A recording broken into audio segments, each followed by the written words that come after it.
Good morning, I'm Joe Fryer. And I'm Savannah Sellers. Right now on Morning News Now, unimaginable loss. 1 million Americans have now died of COVID. That number becoming a reality more than 2 years after the first COVID death in the U.S. How we got here and what doctors are learning about this current wave as COVID cases climb in dozens of states. What happens next as Americans react to the potential overturn of Roe versus Wade? Higher fencing goes up around the Supreme Court as Washington braces for more protests. How lawmakers are gearing up for the final ruling and the impact this could have on the midterm elections. Battle for Mariupol. Russia announces a ceasefire in the besieged city, allowing people to escape. This comes after the Ukrainian military says it's facing, quote, difficult, bloody battles there. The latest on the fight to save the city and the people who are trapped inside. And Surf's Up, the lives on competitive surfers on display in a new documentary. We're going to introduce you to one of the pros profiled, how she dealt with training during the pandemic to make history on the water. Very cool. Sounds like fun. Maybe not this weekend because of all the rain, but also just not for me, period. It's terrifying. There's that too. All right, more on that in a little bit. We're going to begin this hour with that devastating milestone now surpassed in the fight against COVID-19. Yeah, more than 1 million people have now died from COVID here in the U.S. It's a figure that underscores the toll the pandemic has had on families and frontline workers across the country. NBC News national correspondent Gabe Gutierrez joins us now with more on this. Hey, Gabe, good morning. Hi, Savannah and Joe. Good morning. You know, I remember when we interviewed a White House official back in March of 2020 who said that if we did everything right, we could expect anywhere from 100,000 to 200,000 COVID deaths. Well, now here we are, 1 million and counting. It's perhaps the grimmest milestone of the pandemic. At least 1 million COVID deaths in the U.S., according to an official NBC News count. That number is devastating, but in the modern context, 1 million deaths in a very advanced country is unthinkable. Dr. Umesh Gidwani with Mount Sinai Hospital was on the front lines in New York City, one of the earliest epicenters of the pandemic. It's very hard to lose a patient that you've been fighting for. His cardiac ICU was converted into a full-time COVID unit. Back in March of 2020, what was the worst case scenario back then? When we started off, we were completely unawares. We were caught unawares, and we were not very clear about where this would go. Dr. Angela Chen diagnosed the first confirmed COVID case in New York. What I replay and recount is, the patients that I've encountered with COVID and kind of being with them in their final days. Here in New York, new COVID hospitalizations are on the rise again, topping 2,000 for the first time since late February. There are also concerns of a possible fifth or sixth wave in some parts of the country. California cases are up 10% over the last week. But 1 million is much more than just a number for so many Americans. Lisa Wilson in Palm Beach County, Florida, lost her grandmother, Lily Mae, to COVID last summer. It was so terrifying. My aunt called me one Sunday morning, I think, and she said something is wrong with her. She was laid across the bed, and she was like gasping for air. She was gasping for air. In all, 6 relatives claimed by COVID. It was very, very hard. Everyone was just confused about the whole situation. We love you. It is just so heartbreaking, and she says that all 6 of her relatives who died were unvaccinated. And for some context, to give you some perspective on just how big that number 1 million is, it's about double the population of the city of Atlanta. And for some more perspective, Savannah and Joe, the 1918 flu pandemic killed about 675,000 people here in the U.S., obviously making COVID-19 by far the deadliest pandemic in American history. Back to you. Gabe Gutierrez, thank you so much.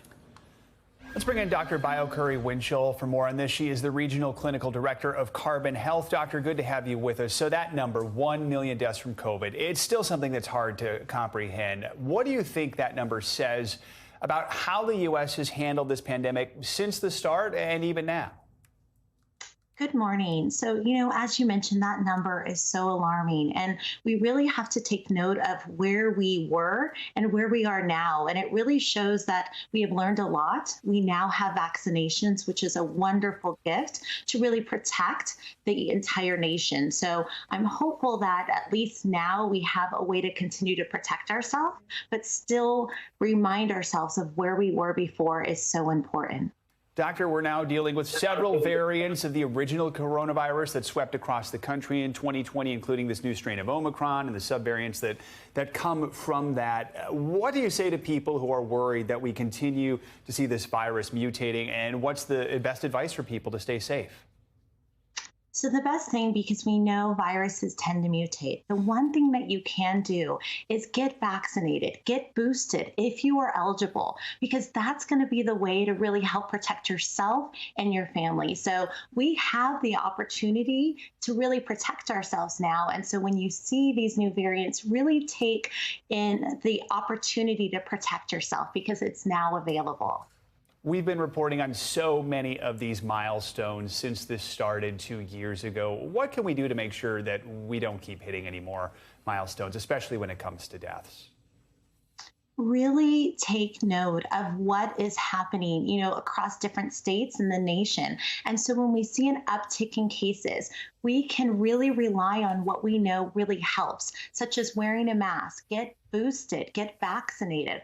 All of those things are things that we have in our toolbook to really help protect ourselves. So really lean in on that, and that's going to really help you overall protect, yourself and your family. Good advice. Dr. Bio Curry Winchell, thanks so much for joining us this morning. We appreciate it. And NBC News is creating a collection of images that represent those who we've lost to the virus. If you have a loved one or someone important to you who died because of COVID-19, you can upload a special photo of them or any image that represents a memory of the time you shared together. To find out more, you can go to the address at the bottom of your screen. It's nbcnews.com/COVID collections.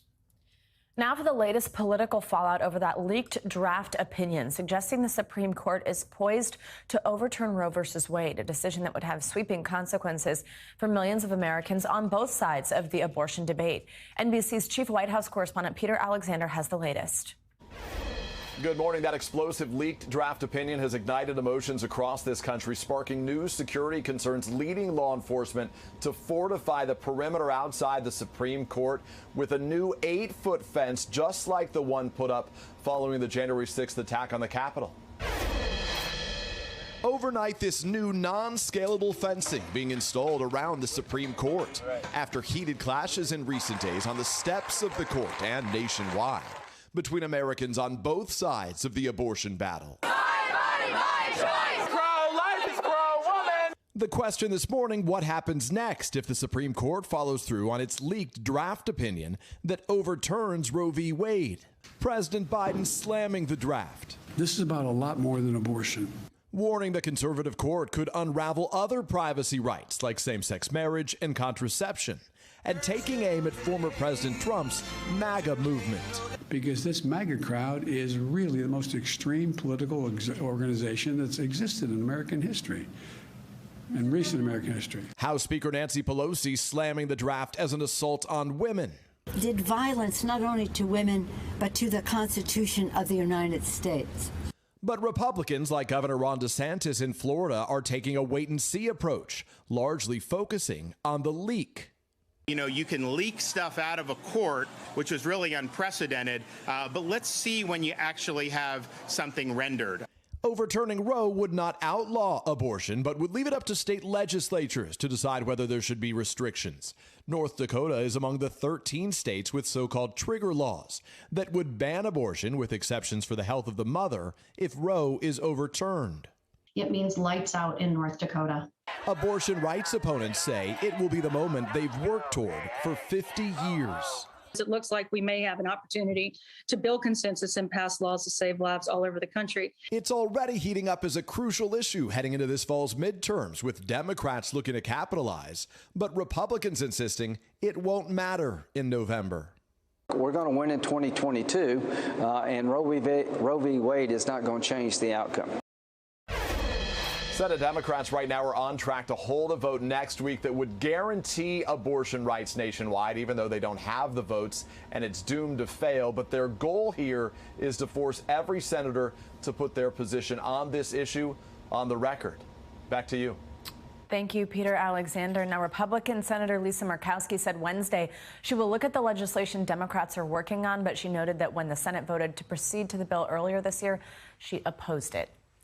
Now, as expected, the Federal Reserve raised interest rates by 0.5 percentage point yesterday. The biggest hike in 22 years is aimed at reining in sky-high inflation and bringing down prices for both consumers and businesses. So how will this impact your bottom line financially? Well, NBC News business and technology correspondent Jolene Kent is here with some answers for you. Hey, Joe, good morning. Hey, Savannah, good morning. This is the most aggressive step we've seen by the Fed to try to fight inflation and bring down those super high prices that we've been seeing everywhere. And it's one of several actions from the federal government in its attempt to get some relief to families and small businesses who are struggling to make ends meet. This morning, the price of borrowing money is going up again to help bring everyday prices down. We need to do everything we can to restore stable prices. We'll do it as quickly and effectively as we can. On Wednesday, the Federal Reserve raised the interest rate by 0.5 percentage point, the biggest hike in 22 years. The increase makes borrowing money more expensive, from new mortgages to auto loans to credit card rates. It's designed to cool down consumer demand and curb inflation, now at a 40-year high. President Biden trying to address the problem, too, vowing to cut the federal deficit by another $1.5 trillion this year. We reduced federal borrowing, and we help combat inflation. Meanwhile, the new rate hike is a mixed bag for small businesses hoping to expand. Nearly a third say they're dealing with inflation by borrowing money on a regular basis. In Oklahoma City, Jeff Reagan's family business makes energy bars. But with rates going up, he says it's harder to get affordable loans to buy equipment and boost production. It puts just even more pressure to not only try and thrive, which is our goal, but really just to survive. In Chicago, restaurant owner Terry Evans welcomes anything that lowers inflation after surging costs forced her to raise menu prices. But now she worries higher rates may cause her customers to cut back even more on dining out. It does present cause and concern for me that our business could potentially start to dip based on the fact that people are going to have to change their buying habits. Experts say with the ongoing Russia-Ukraine conflict and supply chain issues out of China with COVID there, don't expect your food or energy prices to come down anytime soon. And as for the R word, recession fears, Fed Chair Powell says there's nothing to suggest we're close to that with unemployment so low right now. And he also ruled out raising rates more than 0.5 point at a time for now. And that actually sent the stock market soaring. And no doubt, Savannah, that the Fed will be watching tomorrow's jobs report for April very, very closely. Absolutely. We all will. We know you will be. Jolene, thank you. Now let's get a check on your morning news now weather, which means that Michelle Grossman is back this hour. Hey, Michelle. Hey there, Savannah. And we are looking at a busy day once again in terms of severe weather. We're going to see that today, also Friday into Saturday. So let's talk about today's forecast. A nice day in the Northeast. It was wet yesterday. You need the umbrella, but we're looking good today. The cold front that brought that wet weather is well off the coast in the middle of the country. Once again, from Texas all the way to Kentucky, we are looking at severe weather. Again, we could see some tornadoes, certainly some hail, and also some heavy winds and some really gusty, heavy rain and some gusty winds. Off to the west, we are looking at another system making its way onshore, so we're going to see a wet west for a while. So as we look at the flood threat in the red, that's your flash flood warning. That's the most dangerous weather scenario. So we're going to be watching that throughout the day. The ground is very saturated. We're seeing rainfall rates of 2 inches per hour. So that's something we're definitely going to watch. As looking at the wet weather now shifting to the east, from the Gulf Coast all the way to the Ohio Valley into parts of the Northeast. It's going to be wet. Where you see the yellow, that's where we're seeing the heaviest rain. Again, we do have the threat for severe weather here. So gusty winds, heavy rain, and also some hail, even a few tornadoes. We'll watch that on Friday. In the middle of the country, it's going to be hot, feeling like summer in many spots. Notice southern Texas near 100 degrees in some spots, and rain and snow in the Pacific Northwest. Saturday, unfortunately, we start out the weekend with lingering rain in the mid-Atlantic, the Northeast as well. So you need your umbrella. We could see up to a half of an inch of rain in some spots. So if you have things to do indoors, you might want to do it that day, because Sunday looking much, much better. Summer heat continues in the middle of the country. We do have rain in the northern plains, or at least parts of the northern plains, and that mountain snow is continuing. As we look towards Mother's Day, a bright day in the Northeast and really all up and down the East Coast. We're looking at some rain along the Great Lakes, the upper Midwest, and mountain snow continuing. The fire weather danger does continue today, tomorrow, also on Saturday into Sunday. There's a big difference in terms of temperatures. We have that jet stream kind of dividing the nation between the warm versus cold. So Chicago, you've been below average all week long, but changes are coming, I promise. Ahead of this cold front, we are looking at Atlanta, 89 degrees today. That's 12 degrees above what is typical for this time of year. Then as we go throughout tomorrow, Philadelphia, it's cool. We're about 7 degrees below normal for this time of year. And we'll end it by just looking at the better news in Chicago. By Monday, we're looking at 81 degrees. That's a big difference. Savannah? Wow. Ending it on better news. I like that. Thanks, Michelle. See you in a bit. And coming up, heavy fighting intensifies in Ukraine overnight, especially in Mariupol. The latest on the ground in Ukraine next, where we're getting a better idea of the toll of this war and how Ukrainian fighters are trying to hold up against the Russians.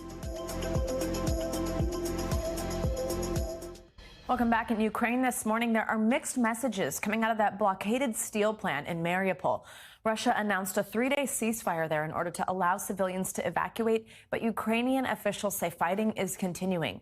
That all comes as more American-supplied weapons arrive in the country. NBC News correspondent Erin McLaughlin is with us from Kyiv. Hey there, Joe and Savannah. A senior U.S. defense official says Russia's progress on the battlefield has been slow and uneven. This as more and more Western weapons have been arriving here in Ukraine every day. This morning, American-supplied howitzers are now a part of the fight in Ukraine.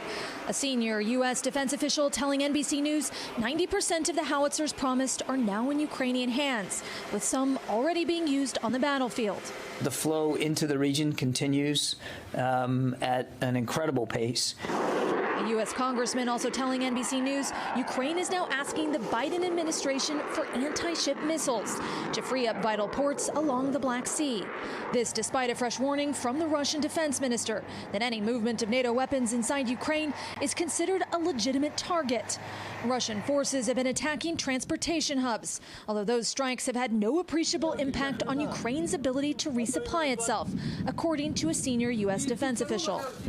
And this morning, the New York Times reports the U.S. has provided intelligence that helped the Ukrainians target and kill Russian generals, according to unnamed senior American officials. Although the sources declined to say how many generals had been killed as a result of that assistance. NBC has not independently verified those claims, and a National Security Council spokeswoman told the Times in a statement that the battlefield intelligence was not provided to the Ukrainians with the intent to kill Russian generals. It comes as fighting rages on at the besieged steel plant in Mariupol, the last Ukrainian stronghold of the devastated port city. Despite this week's harrowing rescue mission, hundreds of civilians and fighters are still trapped inside. We counted the minutes between each bombing, 5 minutes, 10 minutes, this survivor says. We expected to die any minute. An investigation by the Associated Press now estimates 600 civilians died on March 16th when the Russians bombed the Mariupol theater. The new death toll double the original Ukrainian government estimate and the product of a detailed analysis of what happened.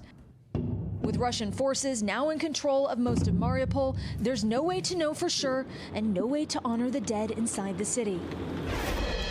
With respect to that report about the United States providing Ukraine with intelligence, the New York Times also reporting, citing officials, that the United States is not providing Ukraine with intelligence with respect to Russia's most senior leaders. This morning, the Kremlin spokesperson was asked about that New York Times report and replied, quote, the Russian military is doing everything that is necessary in this situation. Joe and Savannah? All right, Erin McLaughlin, thank you so much. And now for more on Ukraine, we're joined by Jason Beardsley. He's the National Executive Director at the Association of the U.S. Navy. Jason, good to have you with us as always. So first, let's just talk about Mariupol. Is there a chance we're nearing the end game there with this latest bout of fighting? Do you think Russia will entirely capture the city, especially keeping in mind that Russia had essentially set a deadline of what's called Victory Day. That's this holiday. It's May 9th, just a few days away. Yeah, that has been their intent, and boy, they've been at this for a long time. The siege for Mariupol has bled out the Russian resources.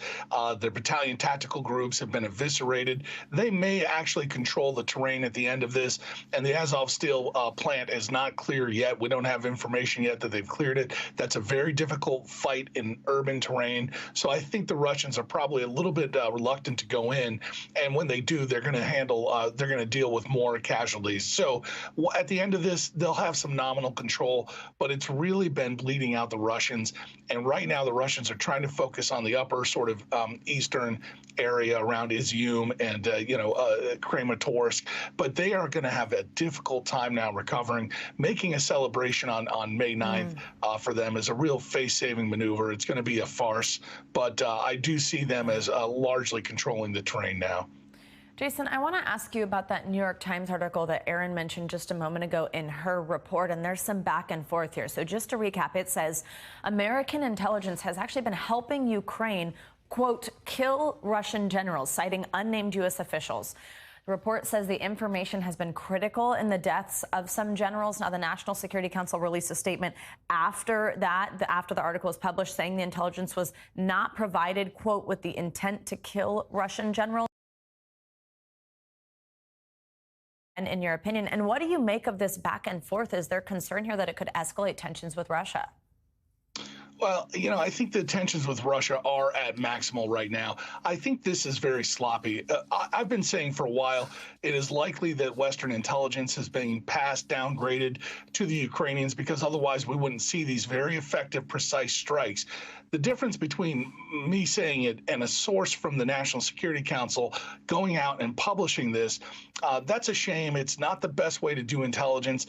And it reminds me that this administration sometimes is a little bit more celebratory on their successes in the intel realm when they're really kind of tilting their hand a little too much. On the front side of this, we were told for 6 months that this invasion would happen. Meanwhile, we didn't put weapons on the ground in front of the invasion. We waited till 3 and 4 weeks into it. Now we're flowing them behind time, trying to get weapons in during a hot war. That's very difficult. So I'm not a real fan of seeing this published in the New York Times. It doesn't help.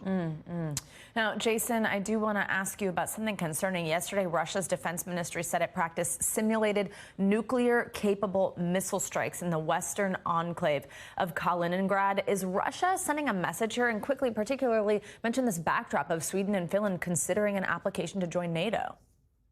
Yeah, Russia really messed up. What they wanted to do was make sure NATO didn't expand, and they wanted to capture Ukraine. On the other hand, what's going to happen now is NATO is going to expand. They are saber-rattling by talking about their nuclear arsenal. They've done this before, and it's part of their attempt to try to scare off the West. But really, I think that's more saber-rattling than anything. We've seen the propaganda minister on vacation in Dubai, and we know the Russian arsenal of nuclear weapons is not going to be maintained any better than their in-service trucks and their infantry that we're seeing hammered and depleted in Ukraine. So I think they've got other problems that are underneath the surface that they don't want to talk about. So I do consider this some heavy saber rattling. That being said, it's always dangerous when you're dealing with proxy wars with armed nuclear conflict at the the outset of that. So we should be careful to know the reason why that intel report in the New York Times was not good. Yeah, Jason Beardsley with some important context and analysis there. Thank you so much. And coming up, we're learning more about the attack on comedian Dave Chappelle at one of his shows. New video shows the moments the suspect was captured. The details we're learning about the man from his own family members. And on the run, the manhunt for an accused killer and the corrections officers police say helped him escape has now been underway for nearly a week. What investigators are now learning about the relationship the two had when the inmate was behind bars. Those details are next. We have new details this morning about that shocking attack on Dave Chappelle. The comedian released a brief statement about the onstage altercation, while the suspect, who's being held on bail, is facing assault charges. NBC News correspondent Gotti Schwartz has the very latest. Gotti, good morning. Hey, good morning, Joe. Yeah, a lot of people are asking how that suspect, 23-year-old Isaiah Lee, was able to smuggle a weapon past security and past metal detectors at LA's iconic Hollywood Bowl. Authorities so far have not released a motive, but the suspect brother tells Rolling Stone Lee suffers from mental health issues. Make some noise for hip-hop history. Just seconds after being attacked by a member of the audience, Dave Chappelle was back on his feet and back to making jokes. Thank God that was clumsy. In eyewitness video obtained by TMZ, the suspect can be seen surrounded by security. Chappelle's close friend Jamie Foxx also on stage. Whenever you're in trouble, Jamie Foxx will show up in a sheriff's hat. Comedian Tehran was also nearby as the suspect approached. If it wasn't for his clumsiness and Dave Chappelle's prowess, something worse could have happened. The suspect, 23-year-old Isaiah Lee, appeared bloody and bruised before being booked on suspicion of felony assault with a deadly weapon. He's back there getting stomped. Police say Lee was carrying this replica gun with a bayonet-style blade. Hollywood Unit, suspect 2301 of Highland Avenue at the Hollywood Bowl. The suspect's brother telling Rolling Stone Lee suffers from mental health issues and has been in and out of homeless shelters. Despite jokes later cracked on stage by Chris Rock and others, was that Will Smith? Industry professionals say the attack shows the need for improved security measures to protect performers. It's almost like a Secret Service kind of type of awareness you might need to have, because we've seen so many examples of how quickly things can escalate and how quickly somebody can get to the stage. The company that manages the Hollywood Bowl saying in a statement, the safety of our artists, visitors, and staff is our top priority. While Netflix, which sponsored the comedy festival where the attack occurred, saying, we strongly defend the right of stand-up comedians to perform on stage without fear of violence. Confrontations like this 2018 incident at a comedy club in South Carolina have become more common in recent years, according to club owners and comedians like Tehran, who says the shared connections between performers and audiences needs to be preserved. This is a safe space not only for the comedians on stage, but for the audience as well. And it means everything for this to remain a safe space. Now, Chappelle's representative says the comedian wants his 4-night run at the Bowl to be remembered for more than just one ugly incident, writing, the performances by Chappelle at the Hollywood Bowl were epic and record-breaking, and he refuses to allow last night's incident to overshadow the magic of this historic moment. Joe? Gotti Schwartz. Gotti, thank you. Now, the ongoing manhunt for an accused killer and a corrections officer who authorities believed helped him escape is now nearly a week old. This morning, NBC News has learned that deputy had been visiting the inmate behind bars for years. NBC News correspondent Sam Brock is in Florence, Alabama, the last place their getaway car was seen. Hey, Sam, good morning. Savannah, good morning. A nation certainly captivated by this, a community deeply concerned, and we're now learning from law enforcement officials Casey White had threatened to kill his ex-girlfriend and her sister in the event that he was able to get out of prison. Well, White has been serving now 75 years. That's the term for a series of violent crimes. He was only a few years into that. And now this manhunt pursuing a 7th day, a full week. This brief video of Vicky White and Casey White leaving an Alabama jail, the deputy holding the door for the convicted felon and accused murderer, belies an apparently lengthy relationship spanning years. He was here in 2020 for an arraignment and preliminary hearing, and when he finished that, he went back to state prison. We do know that they remained in touch while he was in state prison. So their relationship, in whatever parameters you would define it, is at least 2 years old? Yes.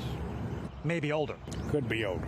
The sheriff also says Vicky repeatedly drove more than 2 hours to this state prison outside Birmingham to see Casey, who he isn't sure how many times. The state telling us any logs or video of their visits aren't ready for release. It's the latest layer in a complex case. This could happen with the best of folks. I mean, Vicky White, I would trust with my life. I mean, she's that kind of solid person. All attention now focused squarely on finding the unlikely pair on the run since last Friday. The U.S. Marshal Service posting these sketches to demonstrate the immense height differential between the 6'9" Casey White and the 5'5" Vicky White. This new surveillance video from a gas station apparently shows the pair driving on a local road in a patrol car before ditching it in a parking lot and hopping in a Ford Edge getaway car. So far, no one has reported seeing them. Are you surprised no one noticed this 6'9" man walking out of the car? I am surprised. And what about the cameras? He's a big guy. Authorities not only say Casey White could have changed his clothes and his appearance, which he's done before, but the duo may be heavily armed. She owned an AR-15, a shotgun, and another pistol. Typically, those would not be in her patrol car. They were her personal weapons, as was the duty weapon she carried. But I think the fact that she owns them, I think it's a fair assumption that they're with them. The U.S. Marshal Service says that they have zero credible information as to where the two could be headed. A commander deputy who says he's been on this job for 20-plus years has never seen a case like this until now, where they have nothing solid by way of information, guys. And it's also worth noting the sheriff's department here saying that Vicky White is no longer employed by them. We know that she was supposed to retire that last day, never got the paperwork actually in. It's not clear, though, if she's been fired. Back to you. All right, Sam Brock, thank you so much. Coming up, saving their town. People in one Tennessee community are taking on a major corporation and the state. Why? So they can keep control of their town. What's behind this fight to avoid a corporation from taking over their small community? Plus, avoiding burnout. A new study shows a majority of parents are feeling burned out right now. So what can be done to help working parents feeling stressed out? A doctor's advice next.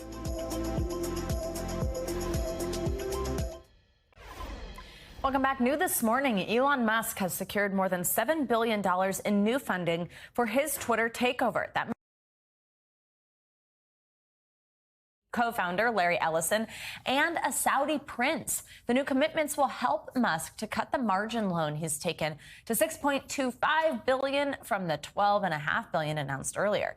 Last week, Twitter accepted a $44 billion bid from the Tesla CEO to buy the social media giant. Musk says he plans to take the site private. A small, predominantly black town in western Tennessee is fighting for survival after the state tried to take it over. Local leaders say the move was brought on by greed after Ford announced plans to build a massive plant in the community. The state says it's just trying to help the town after years of mismanagement. NBC News Now correspondent Priscilla Thompson has the story. Far as the eye can see, a necessity for any major auto plant. But we're a long way from Detroit. Why Tennessee? We looked at 15, 20 different states, and this site that we're standing on really stood out above all others. Ford is among several major automakers looking to dominate the electric vehicle market, and they're setting up shop in the South to do it. Today, we're announcing the largest investment in American manufacturing in the history of our company. That investment, an ambitious $5.6 billion mega campus called Blue Oval City, where the electric version of America's most popular vehicle, the Ford F-150 truck, will be built. We needed a site that has the size, the flexibility, and the breadth of what we need in terms of the infrastructure. The electric battery plant requires 5 times the electricity that a normal assembly plant requires today. Volkswagen, General Motors, and Nissan all churning out cars in factories across the state. What impact do you think this will have in Western Tennessee? I think it's going to be transformational. I think it'll bring the next generation of jobs and tech jobs to this area. Already, Ford has begun recruiting local 8th graders. It's an amazing sight to see, though. You know, you see all these companies, big companies like Ford, here to give us an opportunity to see what our future could look like. Ford's Blue Oval City will be one of the largest U.S. auto plants ever. The 3,600-acre campus will cover nearly 6 square miles and employ about 6,000 people. With this expected boom will come money, lots of it. The more than $1 billion the state has already committed to the area to attract Ford, just the beginning, with the potential to send property values in towns near the plant soaring. Towns like Mason. The predominantly black town of around 1,100 people has a median household income of only $35,000 a year. The median home value just under $90,000. I think it's a good idea, you know, it's bringing in new jobs and, you know, just something new for Tennessee because they definitely need it. I think it's going to be good for the community, you know, a lot of opportunities for a lot of people.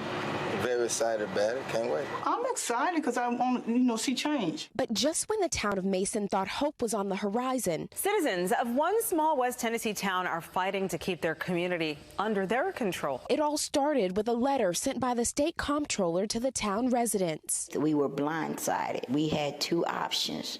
One was to relinquish our charter. If we didn't, they would come in and take over the finances of the town. Giving up the charter would place the predominantly black and Democratic town in the hands of Tipton, the majority white and Republican-leaning county that Mason is part of. That means that no citizen that is now in Mason will have any say-so whatsoever. They would come in and do whatever they want to any of us, however they want to do us. For more than a century, Mason was run by white elected officials. That all changed in 2016 when almost all the town officials resigned amid fraud and mismanagement allegations. Now, all of Mason's leaders are black. He was determined to try to divide our city by causing the people to turn against the elected officials that they had placed in office. The comptroller says his office is only looking out for Mason's best interest, writing in that letter that the town has been poorly managed for at least 20 years, then highlighting opportunities that the new Ford plant could bring before adding, people and companies will not invest their money in a poorly run town. The comptroller denies race played any role. He declined to be interviewed on camera for this story, but a spokesperson tells NBC News that their office has worked with Mason for years to pay down the roughly $500,000 that was owed to the state when the letter was sent, adding, due to the fact that previous attempts at corrective action with the town were unsuccessful, the comptroller has taken the final step of enhanced financial supervision. The comptroller has said, this isn't about race, there's no bias. He just wants to best position Mason so that they can reap all the benefits when Blue Oval City comes. That's bull. These people laying here, the value is going to skyrocket. So yes, you want to take control of the land and the money that's coming down the line because you don't want us to have control of it. Last month, the NAACP got involved, suing the state to stop the financial takeover. When we looked across the state, cities and towns that had problems with their finances, they were never asked to give up their charter. We saw it as clear discriminatory practices. But a judge ruled the comptroller has broad authority over local government operations, including requiring state approval for any town expenses over $100, writing, the court recognizes the harsh realities imposed upon an administration that did not contribute to the financial burden of the town. But the court must also take into account the state's interest in moving the town towards financial stability and a balanced budget. If this debt is not paid off by the time Blue Oval is up and running, by the time those businesses and people do start coming, what then? Well, it's going to be paid. We're going to do it. I just believe God's going to make a way. Thanks to Priscilla Thompson for that report. The two sides have reached a preliminary agreement in which Mason will drop the lawsuit. The town used part of its American Rescue Plan funding to pay down $150,000 they still owe. Now, we've all felt the stress of the pandemic, but if you're a working parent, that's likely especially true, and you might feel overwhelmed and exhausted at this point. Well, you're not alone. A new study out this morning shows 66% of parents report feeling burned out right now. NBC News Now anchor Morgan Radford joins us with more. Hey, Morgan, good morning. Hey there, Savannah. Good to see you this morning. Look, that's why the authors of the study are now sounding the alarm, saying that we've reached epidemic levels of parental burnout and exhaustion. They're even calling it a major public health issue. And the researchers say this may just be the beginning, that we haven't even seen the full range of long-term effects that this burnout has had on parents and even kids. But the side effects, well, they're likely still hitting many families today. But there is some good news, Savannah. They've also shared some very real and practical ways to help.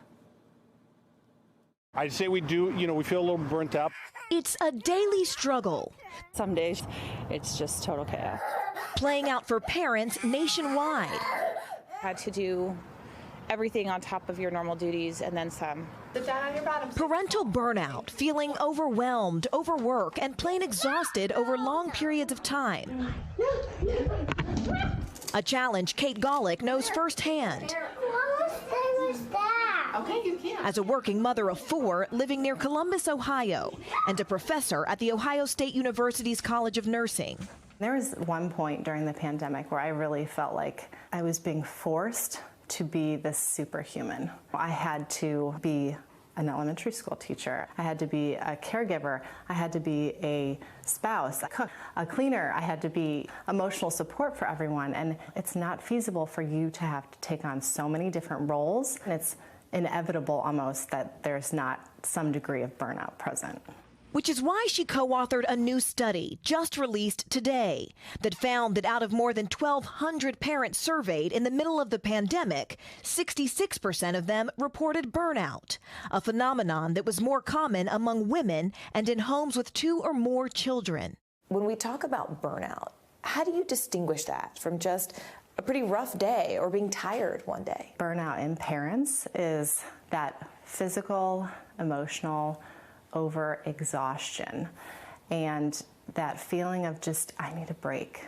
And I think it's very shaming for parents to think that they can be burned out in this role of being a parent, you know, because obviously we all love our kids and it's too much on us to be asked to do all of these different things.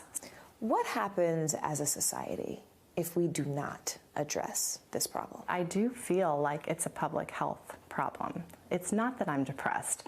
It's not that I'm anxious. It's actually that I'm just burned out in this role. And it can manifest in harmful ways. In some cases, the research shows anxiety and increased alcohol consumption for parents, along with increased likelihood of insults or even physical harm through spanking aimed at children. As for the kids, parents experiencing burnout reported they saw more signs of unhappiness, more trouble concentrating, and increased difficulty interacting with other children.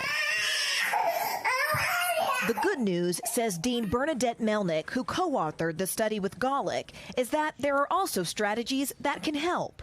Things like being kind to yourself and lowering expectations, asking for help or talking to someone you trust, and self-care, even something as small as 5-minute recovery breaks. For parents who are struggling with this feeling of burnout every single day, what can they do? Take 2 minutes, make a hot drink, sit, sip it slowly, focus on the present moment, count your blessings, not what you don't have. Just 4 to 5 abdominal deep breaths can so relieve stress. It's these types of simple practices that can make a big difference for anybody who's stressed. A tiny bit of advice for parents everywhere, taking it one step at a time. And check this out. Those researchers also included a really helpful self-check survey in their study. It's a 10-point checklist, and it basically lets you know where you are on a scale of 1 to 10 when it comes to burnout. It also gives you really usable steps that you can take depending on where you are on that scale to really help you manage those feelings. And they also underscore that there is real courage in asking for help because they say simply, you cannot pour from an empty cup. Savannah? Wow, isn't that true? And that survey is very neat. It seems like a really good way to actually narrow down what you're going through. All right, Definitely. Morgan, thank you so much. Of course. Coming up, catching the biggest wave, we're getting a glimpse at what life is like for some of the world's professional surfers. One of them is actually joining us live. The history she's making for women in her sport. That's up next. Plus, Dolly is in, as we told you yesterday, despite initially trying to get her name out of the running for the... What she is saying about the honor. You're watching Morning News Now.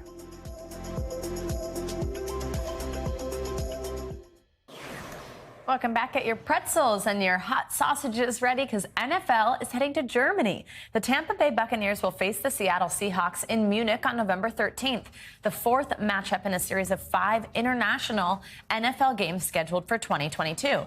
Now get this, NFL data showed that Germany has a strong football fan base, specifically for the Seahawks as the second most popular franchise in the country. And now between Buccaneers quarterback Tom Brady's return from retirement, of course, and the Seahawks losing longtime quarterback Russell Wilson, the game won't be one to miss. Now I want to know what's the number 1 most popular team. I know, right? How come they didn't get that? Hopefully, sorry. The Seahawks are great. Yeah. They'll have a great time. All right. A new documentary series on Apple TV Plus is going into the deep end, following some of the world's best surfers as they aim to become world champions. Yeah, it's called Make or Break, and it takes total wipeouts. These athletes put everything on the line and on their boards. Take a look. My job is professional surfer. the best job in the world. My goal is to win titles. That's what I'm here for. The world's best surfers in the world's best waves. Guys, if you're listening, we're lost. This is the first time ever the women are at Pipeline. We have never been given an opportunity like that. We've had a shark attack. Whoa. It's the most intense surfing scenario you can imagine. He saw every bit of this. I have to step up my game now and not make any mistakes. And he goes for it. Oh my God. This is a war. You have to find a way to win it and do it at all costs. We're joined now by professional surfer Sage Erickson. She's one of the surfers featured in the docuseries that you just saw there. Also, apparently superhuman, because I do not understand how this is possible and how it's not just so scary to see the size of those waves and just head towards it. But Sage, thanks for being with us. So this is a pretty in-depth series on the realities of professional surfing. What was it like for you to be followed during competition? And what do you hope viewers take away from a series like this and kind of seeing behind the scenes of what you do? Yeah, well, good morning. You know, really, this is the first big insight on what it's like to be a professional surfer. You know, we sometimes are often looked at, we have these casual lifestyle and we live by the beach and our toes are in the sand. And this really shows the intensity of what each of us go through, performing under pressure, seeing what it's like to deal with relationships, the dramatic effects between us and other competitors. And just, I hope people, you know, become inspired that this is a true profession. It's a beautiful one. It's hard. And that they just, you know, one day either hope to be a pro surfer or they love what we do and encourage an active lifestyle. I mean, it is hard to begin with, and then this was filmed in the middle of the pandemic during a time when really mental health in sports started to come more into the national spotlight. Surfing not immune to either of those issues. How'd you deal with that? Yeah, I mean, especially with our tour starting off in Australia, you know, what I do and what we do is on an international platform. So we entered a country really strict, and the way we were allowed to do that was because we followed protocols. We made sure that we protected ourselves and others, and we were out in the ocean, somewhere that is really active, and just, you know, prioritizing doing what we love within the restraints that we knew was safest for us and who was around us. So, I mean, it was stressful for sure. I think we all felt that and we all connect on that point. And yeah, it just, it worked out. We have world champions and we have this amazing series. And so it just couldn't have gone better. Yeah. Now, Sage, in the trailer there, we heard a little bit about some of the history that was made in this last season. You just touched on some of it. And for the first time, women were included in the pipeline competition on the famed North Shore of Oahu, which is just so amazing. But I know there were some scary events leading up to that. Walk us through that day and what it was like to be one of the first women to surf that championship tour event. Yeah, it brings back so many emotions. One, just the fact that the World Surf League has brought the women to equal pay. And with that, we surf equal conditions, which, you know, as you pointed before, big and scary waves, powerful. With the element of being in nature, there's sharks. And so there's going to be a glimpse into a shark attack that ultimately led us to pipe earlier than possibly we were thinking. And that is something that we have to consider, but it's also a part of nature and we take that chance to do what we love. So there's incredible heroics. There's us getting past really big hurdles and just committing to what we love and what we do, and that's chasing after a world title. And you get to see all of that on this series, which has never been seen. So so cool. You make it sound and look easy, which is just so incredible. Sage Erickson, thank you for joining us. We're so excited about this. It's a 7-part documentary series called Make or Break Again. It's already been picked up for a second season, and right now season 1 is available for streaming only on Apple TV+. Thanks again, Sage. Country music legend Dolly Parton says she's honored to learn she's going to be inducted into the Rock and Roll Hall of Fame. She told Billboard that when she initially asked to bow out of consideration, she didn't mean to cause trouble or stir up any controversy. Now she says, I guess I'm a rock star.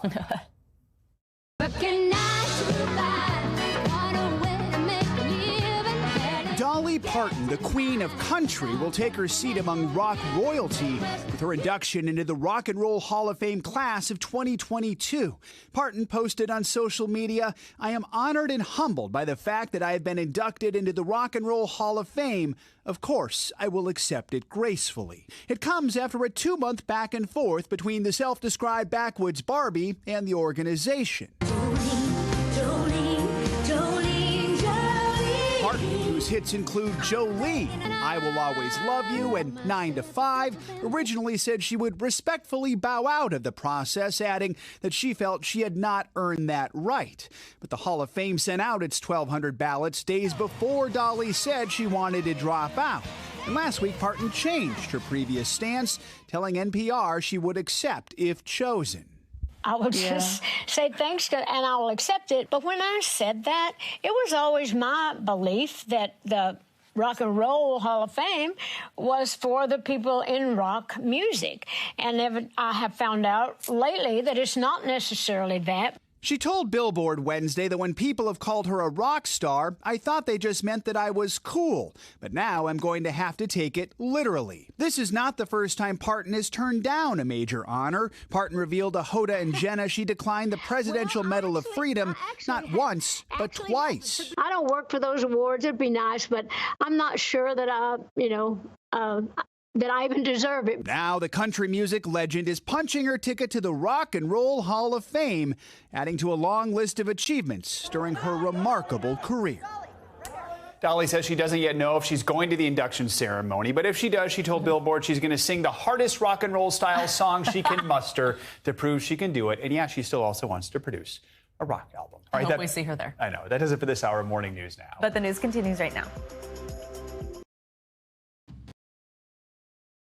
Thanks for watching our YouTube channel. Follow today's top stories and breaking news by downloading the NBC News app.